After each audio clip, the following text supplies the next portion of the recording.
A few years ago, I went camping with 3 friends in the Everglades in Florida. I had done plenty of camping before, mountains, forests, even a few desert spots, but the Everglades felt different from the start. It wasn't just wilderness, it was swamp wilderness. The air was thick, humid enough that every breath felt damp, and the smell of mud, grass, and stagnant water seemed to settle on your clothes and never go away. Everything out there was alive, buzzing, croaking, chirping, and it all blended into a constant wall of sound that surrounded you day and night. We had chosen a raised patch of dry ground a few miles off a dirt access road, far enough away that we couldn't see or hear any other people. The ground there was firm and covered in short, wiry grass, with scattered palms and cypress trees dotting the edges. From where we camped, you could see the line where the brush started to get thicker, and beyond that, the swamp stretched out endlessly. That first day was exhausting. The humidity was brutal, and even setting up the tents left us drenched in sweat. We cooked some simple food on a small gas burner, swatted mosquitoes off each other's arms, and laughed about how we'd underestimated the heat. The bugs were relentless. Every bit of exposed skin became a target. Even after we sprayed repellent, you could still feel them hovering near your ears and hairline. When the sun went down, the noise got louder. The frogs started their deep, rhythmic croaks. The crickets joined in, and somewhere in the distance we could hear birds calling back and forth. It was constant, a natural chorus that filled every inch of silence. We stayed up for a while, sitting near the tents, watching the light fade to black. Out there, when night falls, it's sudden. There are no city lights bleeding into the horizon, no slow dimming. One moment it's golden, and the next it's pitch black except for the small glow from our lantern. By the time we finally crawled into our tents, it must have been close to midnight. I remember lying on my sleeping bag, the heat trapped inside the nylon walls, my shirt sticking to my back. My flashlight was off, but I could still see faint shadows moving outside the tent whenever the wind stirred the grass. The bugs and birds kept up their constant chatter, and for a while it was almost comforting. It felt alive, like the swamp itself was breathing. Then, somewhere deep in the middle of that noise, I felt something change. At first, it was just a low sound, so low that I thought maybe I was imagining it. It started like a vibration more than a sound, a faint rumble that you don't hear with your ears but feel somewhere in your chest. It was steady and deep, not like thunder or an airplane, but heavier, like something alive. It wasn't close, at least not at first, but it was powerful enough that I felt it through the ground, even through my sleeping bag. For a few seconds, I just lay there trying to figure it out. Maybe it was a truck somewhere miles away. Maybe it was distant thunder. But then it got louder, not by much, just enough to feel it more clearly, enough that I could tell it was real. It was low, drawn out, like a slow, rolling growl that never ended. And then, almost instantly, everything in the swamp went silent. Every single sound, the frogs, the crickets, the birds, just stopped. It was like someone had hit a mute button on the world. That silence was the part that really got me. I camped enough times to know that nature doesn't just go quiet for no reason. Something big, something dangerous usually has to be nearby to make that happen. The sudden absence of sound felt heavy. It pressed in from all sides, and even though the air was still warm and wet, I remember feeling a cold shiver work its way down my neck. I didn't move. I just listened. The rumbling went on for maybe 10 more seconds, long enough for my mind to start racing through every possible explanation. A gator? Maybe, but we'd chosen a dry, elevated spot far from any visible water. A plane? No, it was too low, too deep. A small earthquake. Not in Florida. When the sound stopped, the silence stayed. The air felt dense, like the moment before a storm. I could hear my own heartbeat. Somewhere in the back of my tent, my phone buzzed. I reached over and grabbed it, the light from the screen blinding my eyes in the darkness. It was a message from my friend in the other tent, just a few words. "Did you hear that?" Another message came through seconds later from the third tent. "WTF was that noise?" Then another. We didn't talk out loud. None of us wanted to. We just kept texting each other, each message a little more tense than the last. We were all hearing the same thing, all feeling the same thing. I think that made it worse, knowing it wasn't just in my head. The silence lasted about half a minute, maybe a little longer. Then, just as suddenly as it had stopped, the swamp came back to life. The frogs started croaking again, the crickets picked up where they left off, and the birds began their strange night calls. It was as if nothing had happened at all.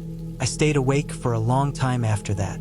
I had my machete lying next to my sleeping bag, the handle within reach. I wasn't planning to use it, but I needed to have it close. Every sound outside, every rustle, every snap of a twig made my pulse jump. I could hear things moving in the brush sometimes, faint steps or shifting leaves, but I told myself it was just small animals or wind. Eventually, I must have drifted off, because the next thing I remember was waking up to daylight filtering through the tent fabric. The heat was already building again. When I stepped outside, the camp looked normal. My friends were already up, looking around, uneasy but quiet. No one really wanted to talk about it, but you could tell we were all thinking about that sound. We spent most of that day exploring nearby trails, trying to distract ourselves. The Everglades are beautiful in their own rough, untamed way. Sawgrass stretching for miles, twisted trees, flashes of birds moving low over the water. But I found myself looking over my shoulder more often than usual, scanning the distance for movement. Every ripple in the water or rustle in the grass made me tense. That night, when we set up camp again, we made sure to choose another elevated spot, even farther from the main swamp channels. I didn't sleep much that time either. I kept listening for that low vibration, that deep hum that had shaken my chest the night before. It never came back. When I got home after the trip, I started looking up anything I could find about low-frequency sounds in the Everglades. Some people mentioned alligators, that the big males make low-frequency bellows that can vibrate through the water and ground. It made sense, except for one detail. We hadn't camped near any visible water source, and even if there had been a small pond nearby, those bellows usually don't silence the entire forest like that. The sudden stop in all the animal noise was the part that didn't fit. Some said it could have been a small sonic boom from far away, or even something mechanical like military aircraft doing low tests. That explanation was easier to accept. Something far away, powerful enough to shake the air, just a strange coincidence in timing. Still, when I think back to that night, what sticks with me isn't the sound itself but the silence that followed. That kind of silence isn't normal. It's the kind that makes your instincts flare up before your brain even catches on. That primitive awareness that something big, something alive, is near. I've camped a few times since then, even gone back to Florida once, but never to the Everglades. It's too unpredictable out there. You realize how thin the line is between being comfortable and being completely vulnerable. You can have a tent, a machete, a phone, but out there, those things don't mean much when something moves in the dark and every living thing around you suddenly decides to shut up. I'll never know for sure what caused that sound. Maybe it really was a gator, deep and massive, somewhere in a hidden pool we didn't see. Maybe it was something geological, a small shift underground, or a distant explosion carried on the humid air. I've run through every possibility I can think of, but none of them explain perfectly how it felt. That deep, bone-level vibration, the stillness, the complete pause of life around us. Even now, when I think about it, I can still remember the feeling in my chest. That heavy, humming pressure that seemed to come from everywhere and nowhere at once. I can still see the light of my phone glowing inside the tent, my friends' messages popping up one after another. All of us awake and listening to something none of us could see. We never heard it again, and nothing came near our camp that night. But I remember lying there, my hand resting on the handle of my machete, the silence pressing down on me, waiting for the sound to come back, and realizing that if it did, there wouldn't be much I could do about it anyway. It was sometime around 1975 or 1976. I can't remember the exact year, but I'll never forget that camping trip. I was about 12 or 13 then, part of the Boy Scouts troop that went down to the Blackwater Forest in Florida for a weekend campout. Those trips were the highlight of my childhood. We'd load up in a few old station wagons packed with tents, coolers, and gear, and drive out deep into the woods, far enough that you couldn't hear a single car or see a single house. The forest there was dense. Tall pines and oaks, thick patches of undergrowth, and that deep, damp smell of the Gulf air mixing with pine needles. It always felt alive in a way I'd never felt anywhere else. We set up camp near a clearing that had a narrow dirt trail running through it. There was a small creek a few hundred feet away, barely more than a trickle, but enough for us to fill canteens and wash our hands. The ground was soft with sand and pine straw, and every step had that quiet crunch beneath your boots. The scoutmaster set up the main fire pit in the center of the clearing, and the rest of us arranged our tents in a loose circle around it. There were about a dozen of us boys and a few adult leaders. The first night went as most camp nights did, roasting marshmallows, talking about badges, listening to someone strum a half-tuned guitar. When the fire burned low and the night turned cold, we finally crawled into our tents. I remember zipping up the flap and lying on my sleeping bag, listening to the faint crackle of the dying fire outside. It must have been sometime after midnight when I woke up. At first, I didn't know what had stirred me. Maybe a noise, maybe the stillness. The forest at night was never silent. There were always insects buzzing, frogs croaking, the distant calls of animals. But when I opened my eyes, everything was quiet. That alone felt strange enough.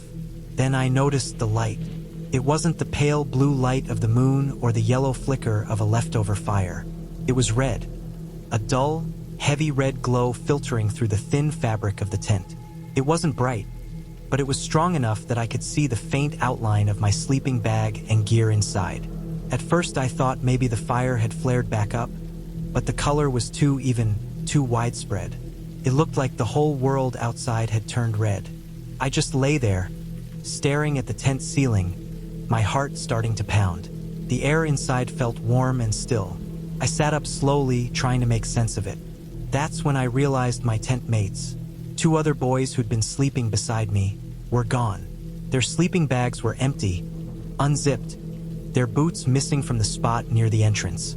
Something in my stomach twisted. I could feel the heat rising in my face.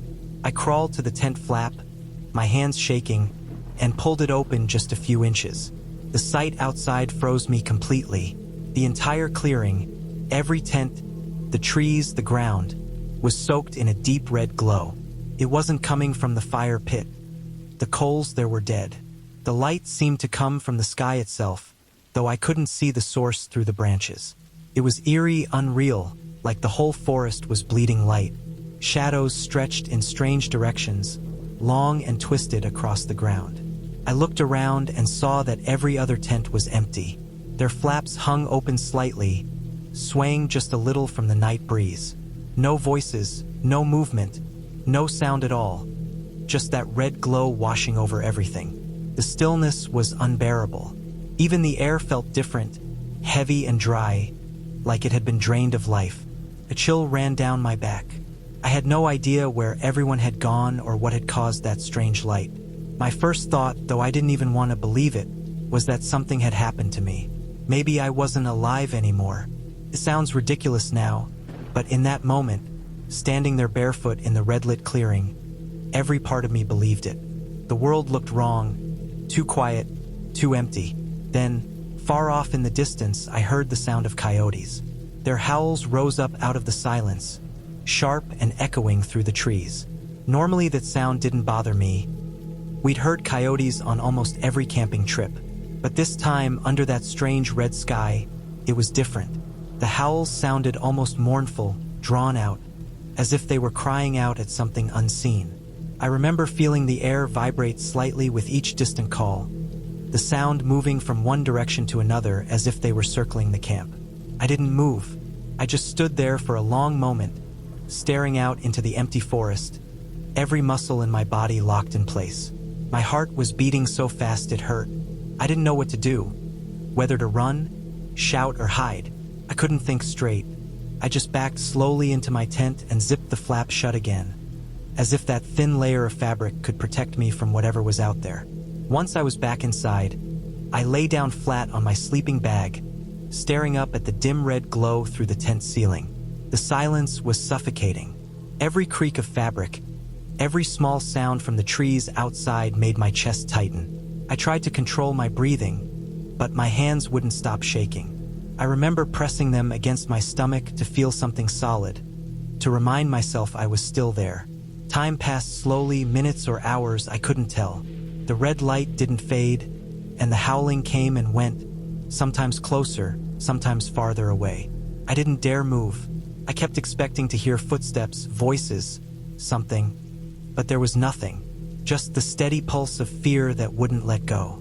Eventually, I must have drifted into a strange half-sleep, still lying flat, wide-eyed, waiting for something to happen. Then I heard footsteps, soft ones, crunching the pine straw outside. More than one pair. For a split second, I thought my heart was going to stop. The light outside flickered faintly as shadows passed by the tent. My whole body tensed, every muscle ready to run, even though I didn't know where I would go. But then, the sound of quiet laughter broke the silence. Familiar laughter, voices I knew. It was my troop. One by one, I heard them coming back into the clearing, boots thudding on the dirt, talking quietly among themselves. The red light had faded by now, replaced by the dim, normal gray-blue of night. I heard zippers opening, sleeping bags rustling. The camp was coming back to life as if nothing had happened. I stayed still for a few minutes, too shaken to move. When I finally unzipped the flap again, I saw everyone back where they'd been earlier. My tent mates were crawling into their bags, yawning like it had been just another night. The forest looked normal again. The eerie glow was gone, the sky black and full of stars. The coyotes had gone silent. It wasn't until morning that I found out what had actually happened. While I'd been asleep, the scoutmaster had come around to wake everyone up. There had been a lunar eclipse that night, and he wanted the troop to walk out to the nearby field to watch it. Apparently, they had tried to wake me, but I must have been dead asleep and didn't move, so they left me there. That red light that had terrified me was the lunar eclipse. The moon completely covered, glowing red in the sky and casting that strange color over the forest. I laughed about it later, but that night it didn't feel funny. For that half hour or so, I genuinely thought something terrible had happened. The emptiness, the light, the silence. It all felt too real, like I was alone in another world. I got teased about it for the rest of the trip. Everyone thought it was hilarious that I'd slept through the whole thing and panicked when I woke up. They'd laugh and say I probably dreamed it, that I'd imagined the red light being worse than it really was. But I remember how it looked. I remember how it felt. Even now, all these years later, when I think back to that night, I can still picture it. The red glow washing through the trees, the empty tents, the howling in the distance. It's strange how something so simple, something completely natural, can feel so wrong when you don't understand what's happening. That night in the Blackwater Forest taught me something I've never forgotten. Fear doesn't need monsters or ghosts to feel real. Sometimes all it takes is a quiet forest, an empty campsite, and a sky that suddenly turns red when you least expect it. I've spent a lot of time camping in the Everglades, enough to know that it's not like any other place in the country. The land there feels alive in a way that's hard to explain. Not alive like a forest full of animals, but alive like something breathing underneath the surface. It's flat, wet, and endless, with air so thick you can taste it. Everything hums, everything moves. The sound of life never stops. The first time I heard that deep rumbling noise, I was camped on a dry patch of ground just off one of the old levees. I'd gone down there with a few friends, people who weren't used to the Everglades. They thought camping in Florida meant palm trees, beaches, and maybe a few mosquitoes. They didn't understand how wild it really was until we got there. The mud that tried to swallow your boots, the buzzing clouds of insects that followed you like smoke, the constant smell of wet vegetation mixed with decay. By the time we reached our spot, the sun was already starting to go down. You could see the reflection of it turning the standing water into sheets of gold and orange. It looked beautiful, but it was the kind of beauty that didn't comfort you. The Everglades have a way of reminding you that you're a guest, temporary, small, and out of place. We set up camp on a small rise of land that looked safe enough. It was dry, firm, and surrounded by thick sawgrass. You could see the faint line of darker water beyond it, maybe 50 yards away. That's the thing about the Everglades. There's always water nearby, even when it doesn't look like it. After dinner, The night came in fast. The light faded almost instantly, and the noise of the swamp rose up to fill the darkness. Frogs, insects, and distant birds all calling at once, layers upon layers of sound. It was constant, like static in your ears. You get used to it, but that first hour always feels overwhelming, like being surrounded by something that's watching you from every direction. We crawled into our tents around midnight. The air inside was hot and sticky, no breeze at all. The smell of damp nylon, bug spray, and sweat filled the space. Outside, the chorus of noise was still going strong. It's strange how that wall of sound becomes comforting. It means things are normal. It means the swamp is doing what it always does. I was just starting to drift off when I felt it. Not a sound at first, but a vibration. It was deep and heavy, like a faint tremor in the ground. It rolled through my chest, slow and rhythmic, and for a few seconds I thought it might be thunder far away. Then it grew louder, low and guttural, more like a growl than anything else. It was steady and alive. It wasn't mechanical or natural in a weather sense. It was something animal, something close. The frogs stopped first. Their croaking died out mid-call, one by one, until the whole swamp fell quiet. The crickets followed, then the birds. In less than 5 seconds, the entire place went dead silent. That's when I knew whatever made that sound wasn't small. The rumble came again, longer this time. You don't just hear that kind of sound, you feel it. Passes through the air and straight into your ribs. My body reacted before my brain did. I froze completely, holding my breath. Every instinct screamed at me to stay still. The sound rolled again, closer now, and I realized what it was. I'd heard recordings before, faint clips online, but hearing it in person is something else entirely. It was an alligator, a big one. Alligators make that sound, a deep, vibrating bellow that travels through water and ground, a way of communicating during mating season or establishing territory. When a big male does it, the air itself seems to shake. You can feel the power in it, like the sound of something that's been alive far longer than you've been around. I didn't move. I knew that if it was close enough for me to feel the vibration through the ground, it wasn't far. Maybe 30 yards, maybe less. The thought of something that big and strong being that close in the dark, invisible, silent except for that one sound, made the air feel heavy in my lungs. The swamp stayed quiet. Not a single insect made a sound. The only thing I could hear was that deep rumble every few seconds. It moved slowly, like it was circling, but I couldn't tell where it was coming from. The sound bounced off the flat land, off the water, echoing faintly in every direction. After a few minutes, it stopped. The silence lingered, thick and tense, and then, slowly, the frogs started again. One, then another, until the swamp came back to life. The noise rose again like nothing had happened. I didn't sleep the rest of that night.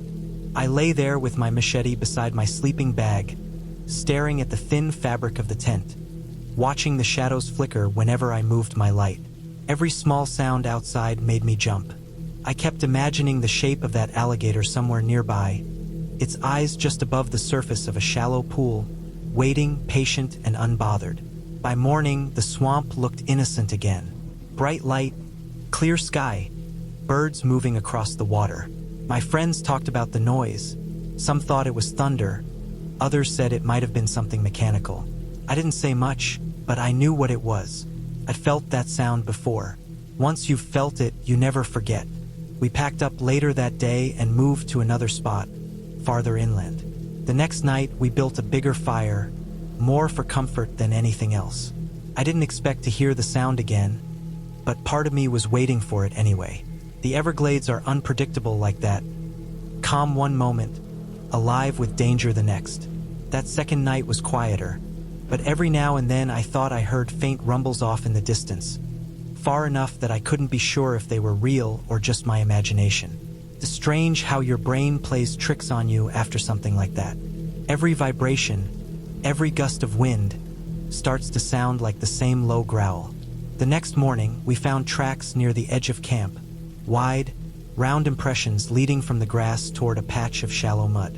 They weren't fresh, maybe a day or two old, but they were big, too big to mistake for anything else. After that trip, I started reading more about alligators. The more I learned, the more it made sense. When males bellow, they do it to show dominance or attract females. The largest ones produce the deepest sounds, the kind that can carry through the ground for miles. They don't always stay near open water either. During mating season, they travel across dry areas, looking for ponds or new territory. Knowing that made me realize how close we probably were to one of those massive animals. We thought our camp was safe, far enough from the swampy areas, but in the Everglades, there's no such thing as far enough. The land is one giant, connected system of water and mud. Even dry spots can be hiding shallow pools just a few feet below the surface. It still gives me chills thinking about how that alligator might have been moving around us while we slept, low to the ground, silent between those deep bellows.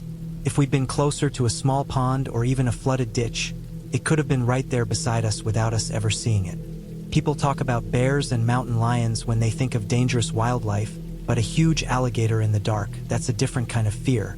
The slow, ancient, quiet. It doesn't need to rush. It's been waiting in those swamps for millions of years, and you're just another temporary noise in its territory. Even now, when I camp anywhere near water in Florida, I pay attention to the sounds at night. I listen for that deep vibration, that low, rolling thunder that isn't thunder. Most people wouldn't even notice it at first, but once you do, it's not something you mistake twice. That first time, I thought the sound was strange, almost mysterious. Now I know it for what it is, an alligator's way of reminding everything around it who's in charge of that piece of land. It's not supernatural, not a mystery from the dark. It's just nature, raw and powerful, doing what it's always done. Still, no matter how many times I hear it, it always makes my chest tighten. It's not fear in the normal sense, it's respect. Respect for something that's been there long before us and will be there long after we're gone. That night in the Everglades, lying in the dark while the swamp went completely silent, I felt that reminder more than ever. I wasn't at the top of the food chain out there. I was just another sound in the distance, and for a few minutes, even the swamp itself decided to listen.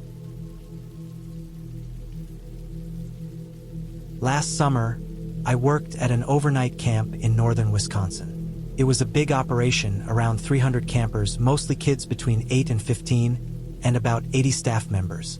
The camp sat on a wide stretch of forest near a lake, miles from the nearest town. It was surrounded by towering pines and oaks, thick enough that even in the middle of the day, the forest floor stayed cool and shaded. The air always smelled like sap and wet dirt, and you could hear the faint calls of loons echoing off the water at night. I'd been there for a few weeks by the time that storm came through. Most days were long but predictable. The mornings started early, with the sound of the bugle echoing across camp.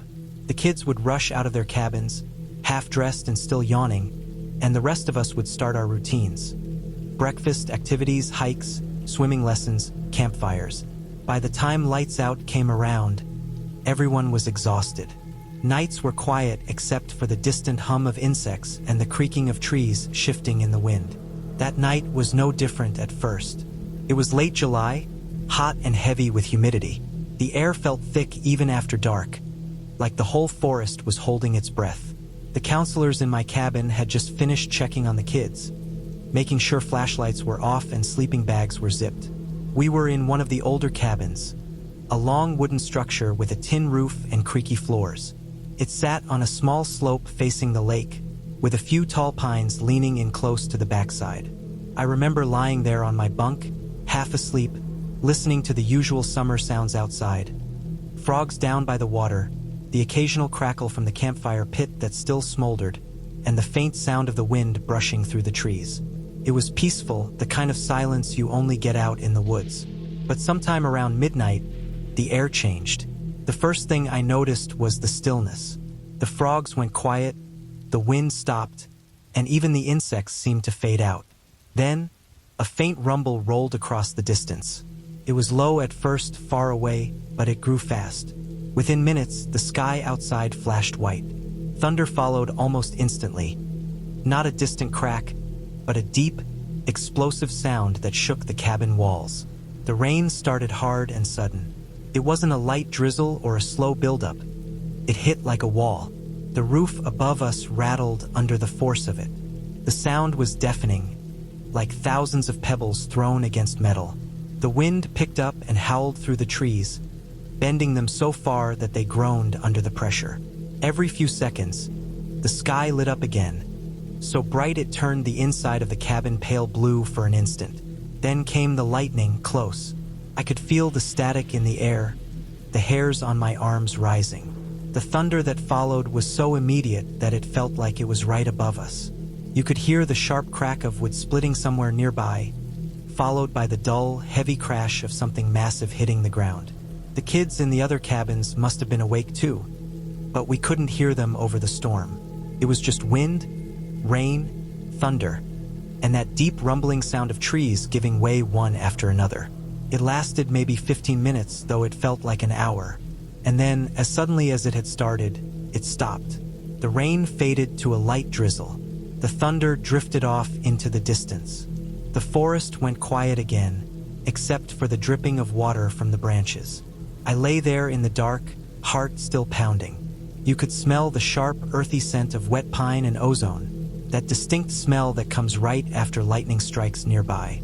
I remember staring at the ceiling, waiting for another round of thunder, but it never came. Eventually, the exhaustion won out, and I drifted off to a shallow, uneasy sleep. When we woke up at dawn, the camp was silent in a different way. The kind of quiet that comes after something big, when everyone's still processing. The sky was clear and calm, pale blue with a few streaks of cloud, as if nothing had happened. But the ground told a different story. As soon as I stepped outside, I saw it. Trees everywhere, downed like matchsticks. Huge ones, some older than anyone alive, ripped out from the roots or snapped clean in half. You could see the raw, bright color of the wood inside the trunks where they'd broken.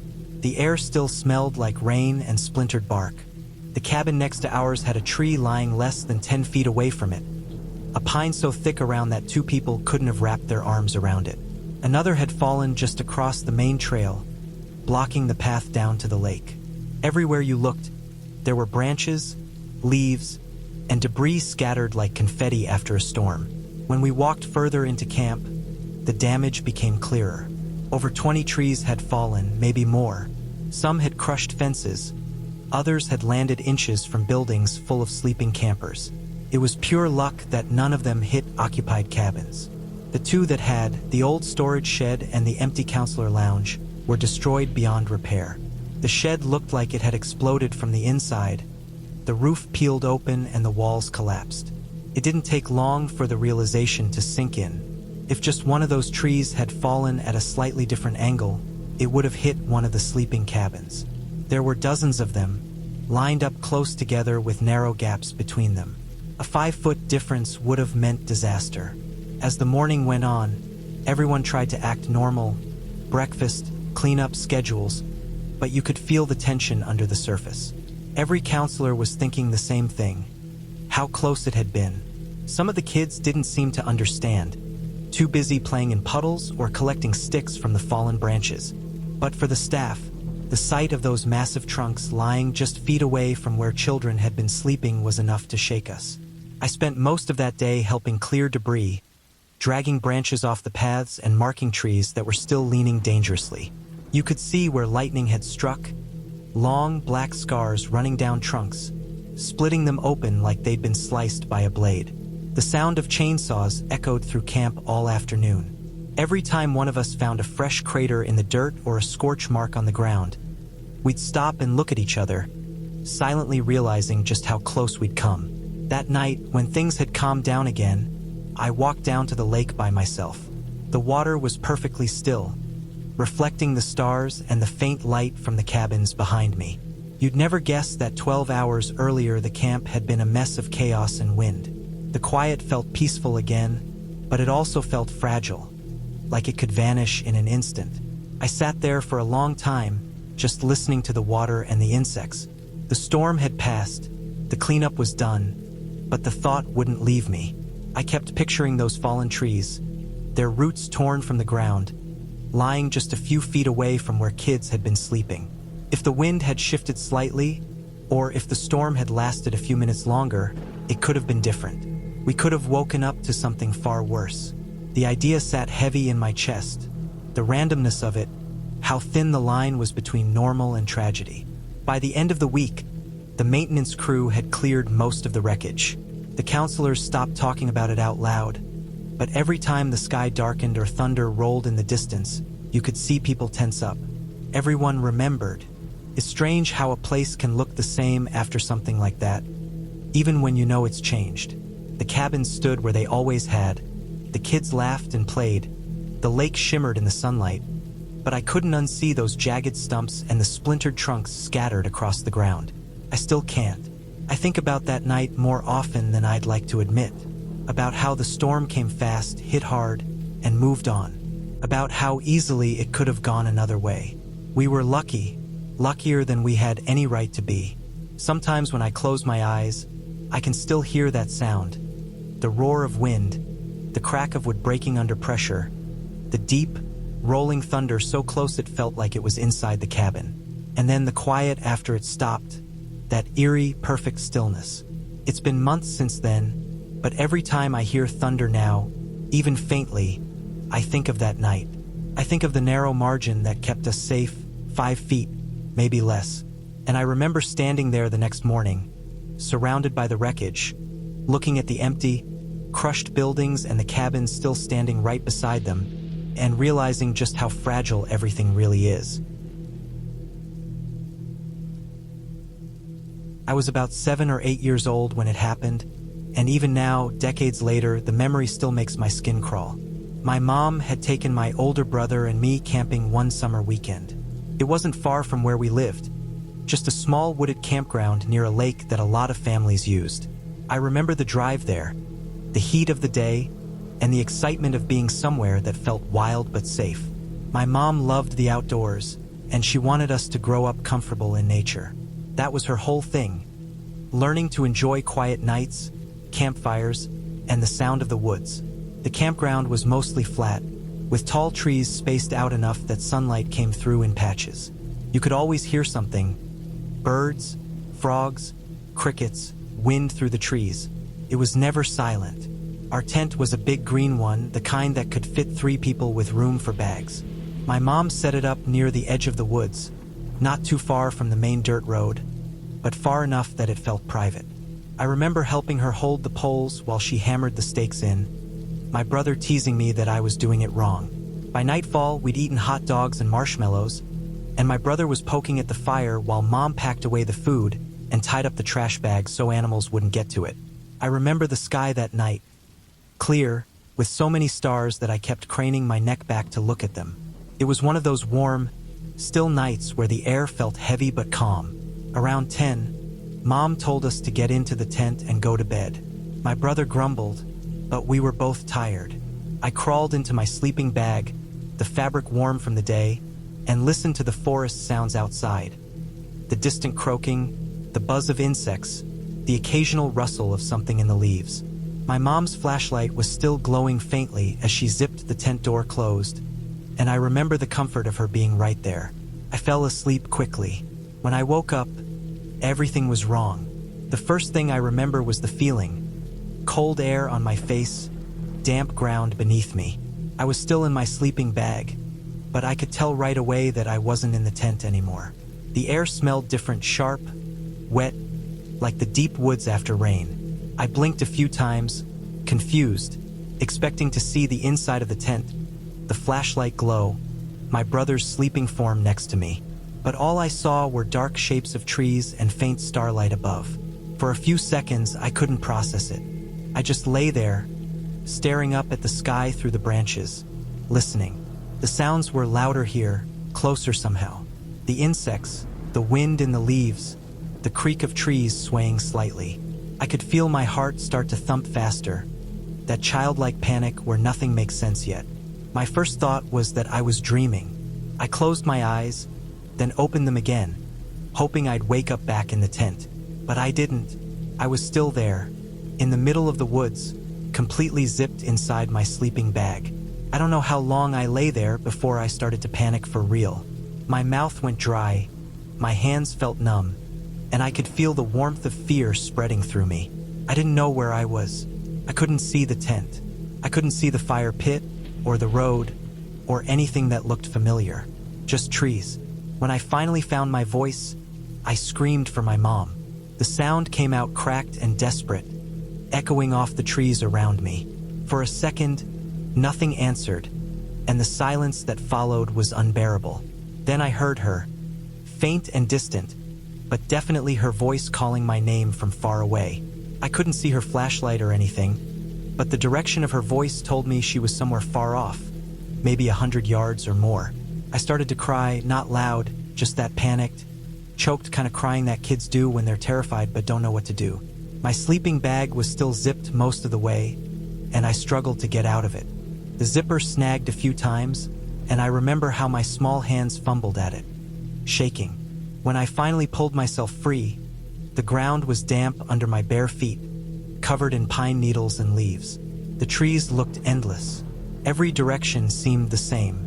I didn't know where to go, and I was too scared to move far in case I made things worse. My mom's voice called again, a little closer this time, and that gave me just enough courage to call back. I screamed until my throat hurt. She kept answering, moving closer each time, and after what felt like forever, I saw a faint beam of light bouncing between the trees, her flashlight. I don't remember much after that moment, just the wave of relief when she reached me. I remember how she grabbed me up in her arms, still wrapped in my sleeping bag, and carried me back toward camp. I could see the glow of the fire pit ahead, and my brother standing near the tent with his flashlight, looking scared too. When we got back, I saw where I had been sleeping. My sleeping bag had clearly been moved. My mom said she'd woken up and found me gone, the tent flap still zipped. She thought maybe I'd gone to the bathroom or wandered off, until she realized my shoes were still inside and the zipper had been undone only partway. Not enough for me to have crawled out easily. That was when she started yelling for me, running through the woods with her flashlight. None of it made sense then, and honestly, it still doesn't. I was just a small kid. There's no way I could have unzipped the tent quietly, dragged my sleeping bag outside, and gone that far without waking anyone. The ground around the tent had faint drag marks where my sleeping bag had scraped through dirt and pine needles, but my mom said it didn't look like I'd walked, more like I'd been pulled or slid.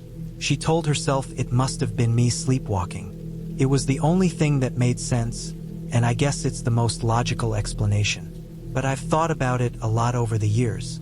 I'd never sleepwalked before or since, and the distance I ended up from the tent, over 100 yards, seems impossible for a kid wrapped tightly in a sleeping bag, especially through uneven forest floor.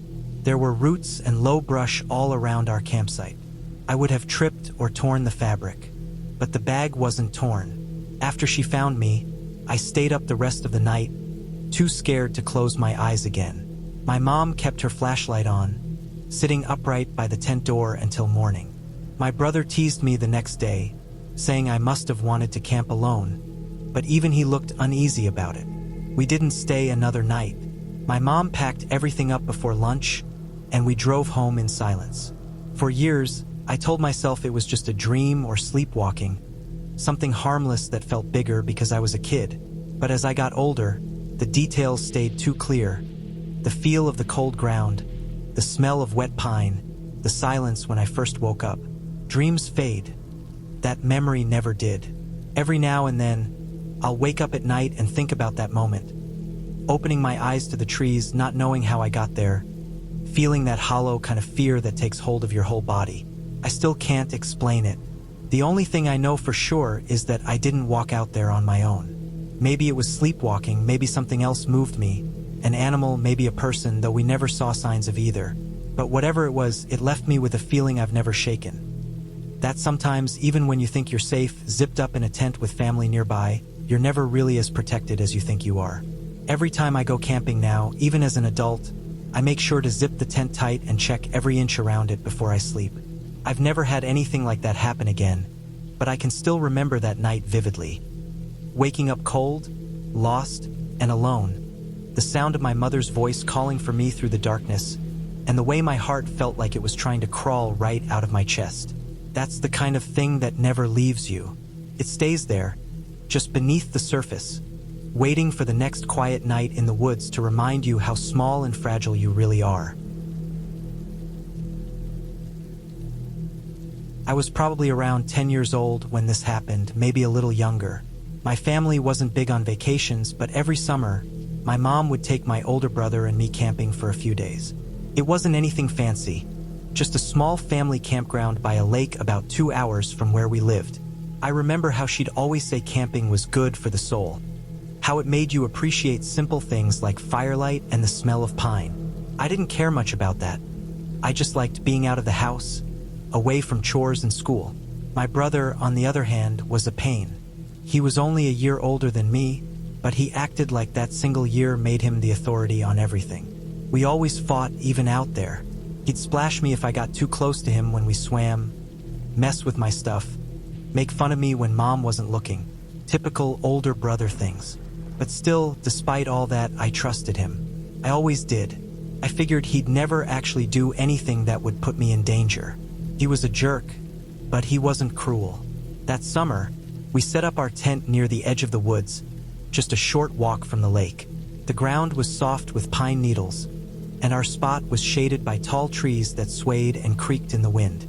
I remember helping Mom with the tent stakes and then spreading out the sleeping bags inside. She always put mine between hers and my brother's, probably because she knew I got scared at night when I heard noises outside. It was a warm night. The air smelled like dirt and campfire smoke.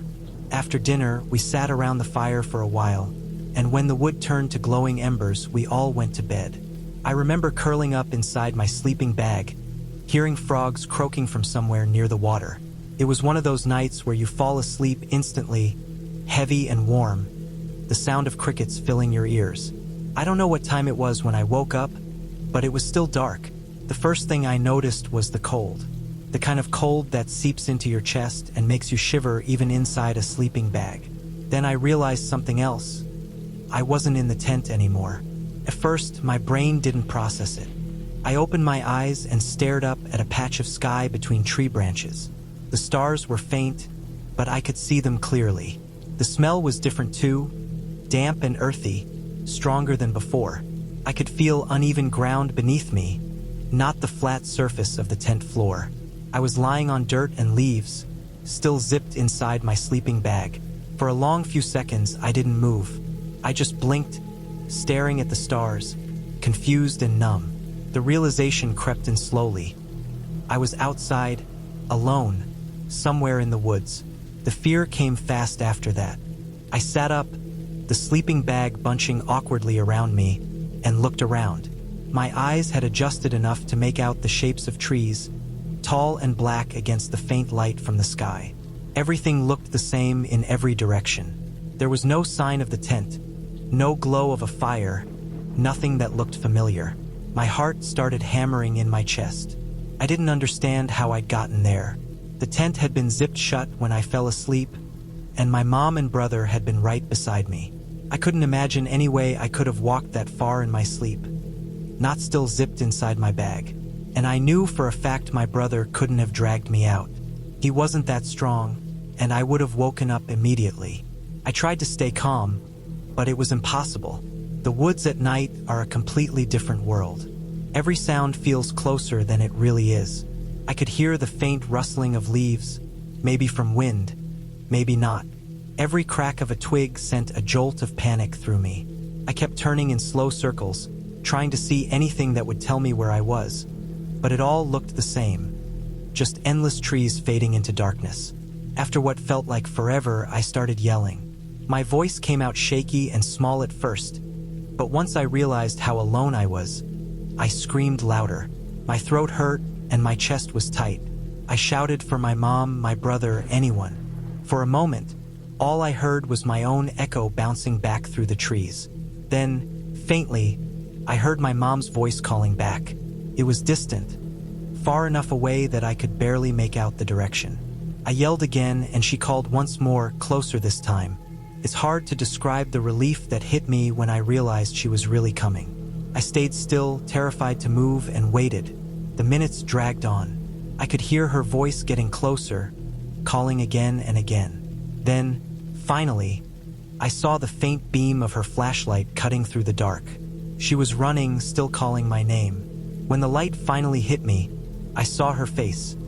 Pale, scared, eyes wide. She dropped to her knees beside me and unzipped the sleeping bag, helping me out. I remember how tight she held me as she carried me back toward the tent. I could see my brother standing outside it, his flashlight shaking in his hand. His expression wasn't smug or teasing. It was scared, genuinely scared. Back at camp, I noticed that my mom had been right. The tent flap was still zipped, only slightly open near the bottom. My shoes were still inside. My brother swore he hadn't heard anything, that he'd fallen asleep and woken up only when Mom started yelling. The ground outside the tent had faint drag marks leading toward the trees, as if something had pulled my sleeping bag along the dirt. My mom tried to explain it away. She said maybe I'd been sleepwalking, that I must have unzipped the tent and moved on my own. But even she didn't sound convinced. I'd never sleepwalked before, and it didn't make sense. The tent's zipper was tough, it always stuck halfway, and I couldn't imagine how I'd managed to drag myself that far without tearing the bag or waking up. That night, none of us went back to sleep. Mom sat by the tent door with her flashlight on, and I stayed curled in my sleeping bag, shaking. My brother didn't make any jokes that night. He just lay there quietly, staring at the ceiling of the tent. In the morning, when the sun came up, we saw how far I'd been. It was at least 100 yards from the tent, through uneven ground, roots, and bushes. My mom walked the distance twice, just to be sure. There were faint marks in the dirt, straight and consistent, like my sleeping bag had been dragged smoothly, not bumped along the way. We left early that day. She didn't say much while she packed up, and neither did I. My brother kept glancing at me like he wanted to say something, but he never did. On the drive home, I stared out the window, trying to replay it in my head, trying to figure out what could have possibly happened. I didn't remember moving. I didn't remember hearing anything before I woke up. Nothing made sense. Over the years, I've thought about it more than I should. I've gone through every possible explanation. Animals, sleepwalking, maybe even a prank that got out of hand. But none of them fit perfectly. There were no signs of animals around the area, and no one had been camping nearby. My brother couldn't have done it. He was too small, and the drag marks didn't show the uneven pattern you'd expect from a kid struggling to pull someone. And even if he had tried, I would have woken up the second he touched the sleeping bag. Whatever happened that night, it left me with a kind of fear that doesn't really fade. It's not the fear of monsters or ghosts. I don't believe in that kind of thing. It's the fear of the unknown, of waking up somewhere you shouldn't be, of realizing that while you slept, while you trusted the quiet around you, something moved you, something you can't explain. Even now, whenever I go camping, I think about that night. I double-check the zippers, tie the cords tighter, make sure nothing can get in or out easily. It's been years, but sometimes, when I'm half asleep in a tent, I'll feel the faintest shift of fabric beneath me. Just the wind, probably, and my mind flashes back to that night. The trees, the cold air, the feeling of not knowing how I got there. I'll never really know what happened. Maybe it was me. Maybe there's some ordinary explanation I'll never figure out. But no matter how much time passes, that memory still sits in the back of my mind. The night I woke up in the middle of the woods, inside my sleeping bag, with no reason or answer for how I got there. And the one thing I know for sure is that my brother didn't do it. He was a jerk, sure, but he couldn't have dragged me that far. Something else did. Something quiet, something I never saw. And that's what scares me most. Not what I know, but everything I don't. I spent several years managing an old resort deep in the Adirondacks, tucked so far back into the woods that once you reached it, the nearest store or phone signal felt like another world away. The place was quiet, old, and heavy with history. It had been built in the 1920s by a Canadian senator who ran rum down from Canada during Prohibition. There was still an underground safe room where he supposedly stored the alcohol, sealed with an iron door that hadn't been opened in decades. Some of the cabins had hollow floors where bottles were hidden, long since emptied, but the scent of stale liquor still lingered faintly in the wood. The camp sat on the edge of a wide, calm pond. Across the water, you could see the camp where Calvin Coolidge had stayed during his presidency. I'd heard stories that he used to row across to our side just to drink and smoke in peace. Whether that was true or not, it added to the strange pride and unease that came with working there. It was beautiful in daylight, pine trees rising thick around the water, loons calling at dusk, the whole place glowing gold when the sun dipped low. But when night fell, the silence felt endless. The resort wasn't really modern. No cell service, barely any Wi-Fi, and every noise carried across the water like a whisper. When I first started working there, I loved it. The isolation felt peaceful, even cleansing. But after years of it, you start to notice the small things. Creaks that don't match the wind, noises from old wood that you can't quite explain, the feeling that the buildings themselves are aware of you. One summer, I met a girl who came to stay at the camp for a week. She loved the outdoors, the kind of person who didn't mind getting dirty or being away from town. We got along quickly, and after she came back a few more times that season, we started spending more time together. One night, we decided to sleep outside on the peninsula, a narrow strip of land that reached out into the pond, maybe 50 yards from the main lodge. It was quiet, open, and gave the best view of the stars. We set up our sleeping bags on the grass and lay there for a while, watching the sky. The water was completely still, the air cool and damp, and the woods behind us sounded alive with insects and frogs. Around 1 in the morning, it started to drizzle. The drops were light at first, barely enough to notice, but then it turned into steady rain. Not wanting to pack everything up and hike back to the lodge in the dark, I suggested we move to the screened porch of the boathouse instead. It wasn't far, maybe a minute's walk from the peninsula. The boathouse was an old wooden structure that sat right at the edge of the water. It had a wide porch facing the pond, and inside, a big open room that used to be used for parties or dances decades ago. There was a bathroom in the back, a fireplace, and an enormous hanging bed suspended from the ceiling by 4 iron chains. That bed was one of the camp's signature features. It was meant for the old owners to nap on during the day and could be pulled up to the ceiling to make space when guests came by. We spread out our sleeping bags on the screened porch and settled in. The rain pattered steadily on the roof, a soft sound that mixed with the faint movement of water below. It was peaceful for a while. We talked quietly for a bit, then she drifted off to sleep. I dozed for a while too, but woke up later, unable to settle again. It was around 1:30 in the morning. The air was thick and cool, and the smell of damp pine wood filled the porch. As I lay there staring at the ceiling, I heard it, a door opening inside the boathouse. The sound was sharp and distinct.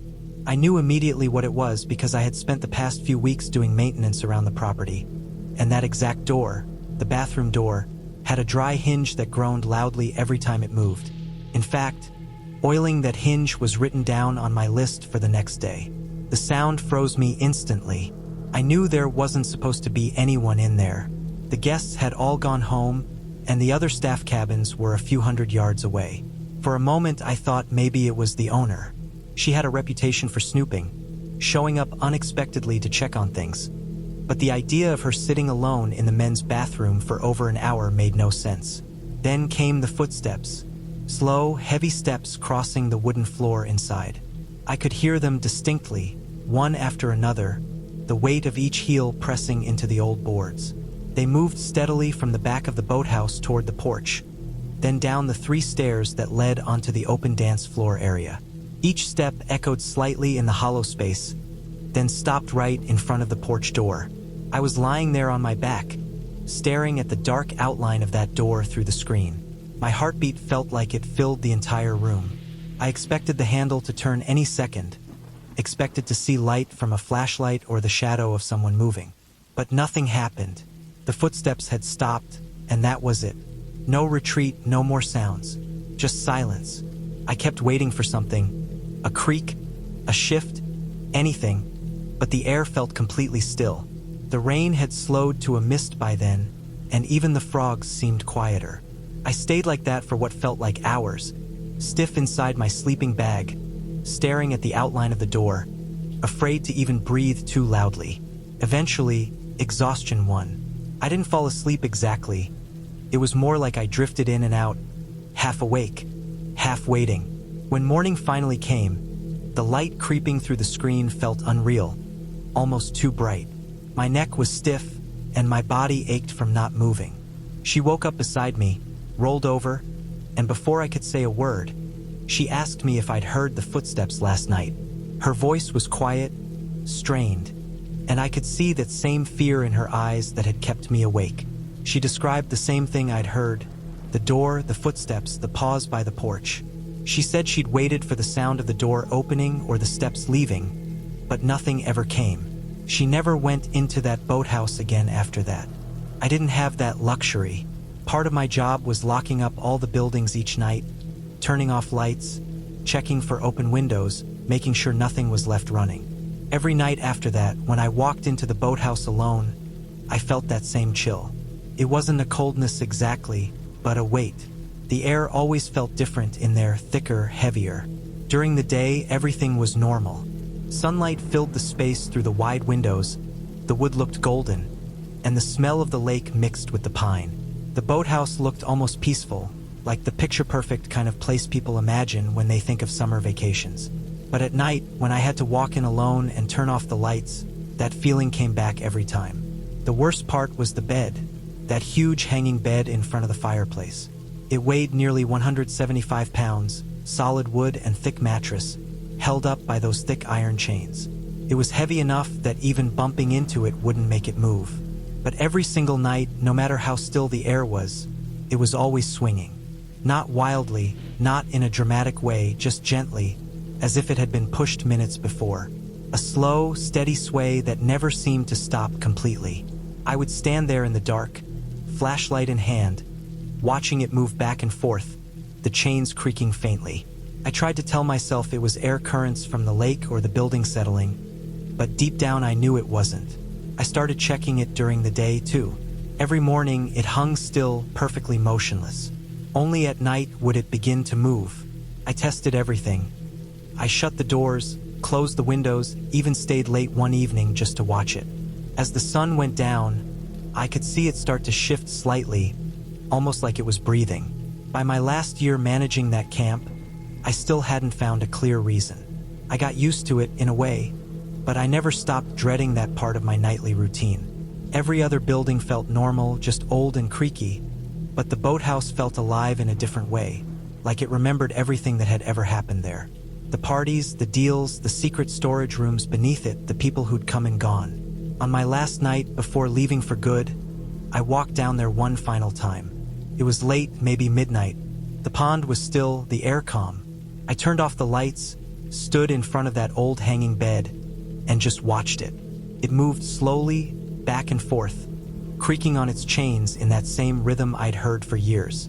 I walked over, grabbed one of the chains, and held it until it stopped completely. Then I let go, waited, and watched. A few seconds passed, then it started again, the faintest movement, gentle, steady, as if it were breathing on its own. I didn't stay to watch it any longer. I turned around, locked the door behind me, and left. In the morning, when the sunlight hit the boathouse, it looked perfect again. Peaceful, still, beautiful. Tourists who passed by would never guess the kind of unease that place carried at night. But I'll never forget it. Every single night, that 175-pound bed swinging on its chains, moving in the dark with no wind, no sound, and no reason at all.